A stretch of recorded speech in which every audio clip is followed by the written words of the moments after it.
Welcome to Agam's online lecture series, an online lecture series designed to bring learning to the comfort of your home. My name is Agama Uche Agama.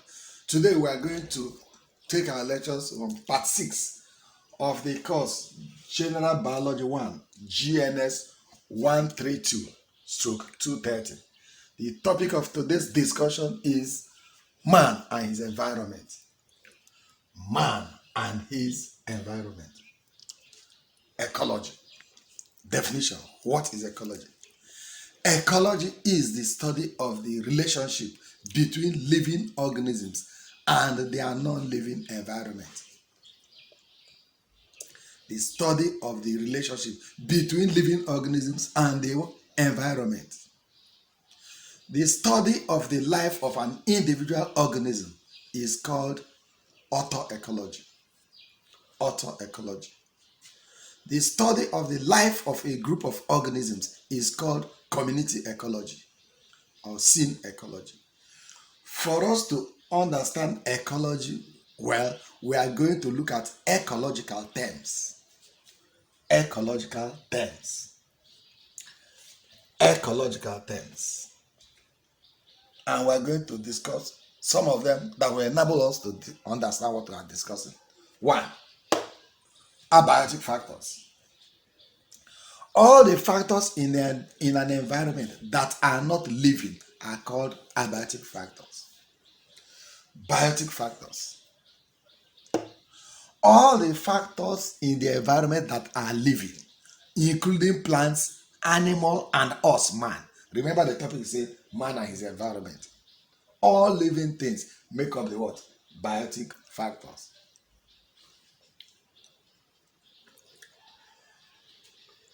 The biotic and abiotic factors in an environment make up the ecosystem. The biotic and abiotic factors in a habitat or a community make up the what? Ecosystem. Then let's look at the ecological niche. Ecological niche. Ecological niche. The role an organism performs in a habitat is called its ecological niche. The role an organism performs in its habitat is called its what? Ecological niche. Habitat. Let's now look at habitat. We have said habitat several times. What is habitat? The natural dwelling place of a living organism is its habitat. Natural dwelling place of a living organism is its what? Habitat. And in the habitat, there are professionals that you can find in the habitat. 3 professionals. And I'm going to mention them. The 3 professionals you can find in the habitat include producers, green plants that produce food by photosynthesis, consumers, all other animals that cannot produce their own food but eat the food produced by green plants are called what? Consumers. The 3rd group are decomposers. These are bacteria and fungi that cause the decay of dead bodies of plants and animals. So they are the 3 professionals you can find in a habitat: producers, consumers, and decomposers. You can even have different classes of consumers. Primary consumers, the one that feed on vegetation, which we call herbivores. Secondary consumers, the one that feed on flesh eaters, which we call carnivores. Tertiary consumers, the one that feed both on plant material and animal material, which we call what? Omnivores. But there are other specialized consumers that you have met across. You have met frugivores, organisms that feed on fruits. Insectivores, organisms that feed on insects. Scavengers, organisms like vulture and hyena that feed on dead remains of other animals.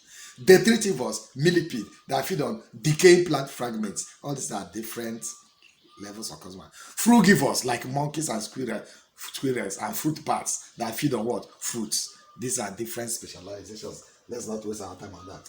Community. A community is a group of plants and animals living together and interacting among themselves. That's a community. But when you talk of population of an organism, is the number of organisms of the same species living in the same place at the same time. So key was there that number, organisms, the same species, living the same place, the same time.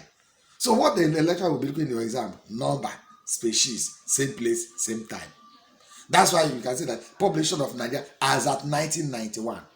If you just say the population of Nigeria is 200 million, you are wrong. No, you quote the date as at the time it was done, because every day people are born and people die every day. Okay.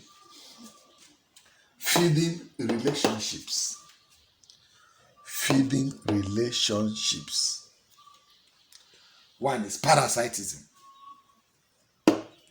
A parasite is an organism that feeds in or on another organism and deprives it of its own food.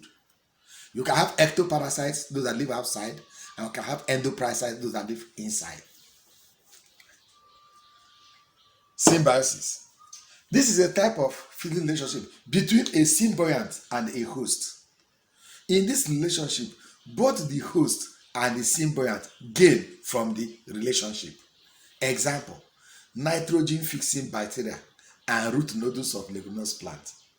The bacteria lives in the root nodules, but provides the plant with what? Nitrogen from the atmosphere. So it's symbiotic, it's partnership, it's joint partnership. It's an association of give and take. It is through friendship. Then commensalism. This is a type of feeding relationship in a community whereby two organisms, a commensal and a host. The commensal gains from the relationship. The host neither gains nor loses. He does not even know that the commensal is there. Take for instance, eating from the same table. Let me give you an example. A lot of bacteria in our mouth, we don't know that they are there. They take food from our mouth, we give them shelter, but they don't harm us. So they are the commensal, we are their host. They don't harm us in any way. Take for instance, the white bird that follows cattle. He follows cattle that when the cattle exposes grasshopper, the guy eats the grasshopper. But it doesn't harm the cattle. That's cattle, egret, and cows. Then saprophytism. Saprophytism. A relationship between saprophytes, fungi. Fungi lives as a saprophyte on decaying organic matter. This type of feeling is called saprophytism. Food relationships in a community. We have food chain. This is a straightforward feeding relationship between producers and consumers, where there's feeding and being fed upon.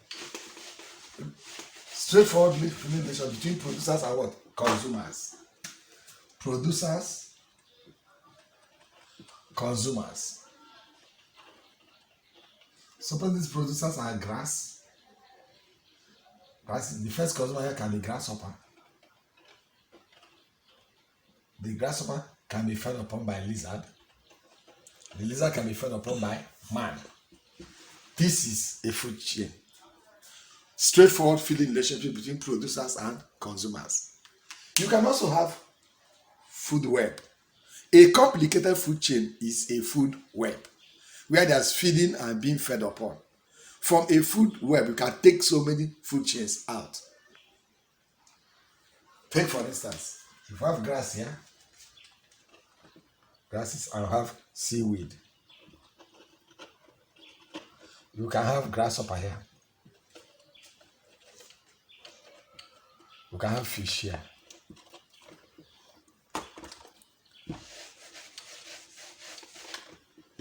You can have lizard here. We can have hawk here. We can have man here. Now, the grasshoppers can feed on grass. Lizard can feed on grasshopper. Hawk can feed on lizard. And hawk can be fed by man. This is a food chain. Then, seaweed can be fed upon by fish. Fish can be fed upon by hawk. Hawk can be fed upon by man. This is a complicated feed relation, and that becomes a food chain. So a food chain is just a food web is just a complicated food chain. And we look at other relationship: pyramid of numbers, pyramid of biomass, pyramid of energy. Pyramid. You know what a pyramid is? You draw a pyramid like this to look like this. Assuming these are grasses, and you say these grasses are fed upon by grasshopper,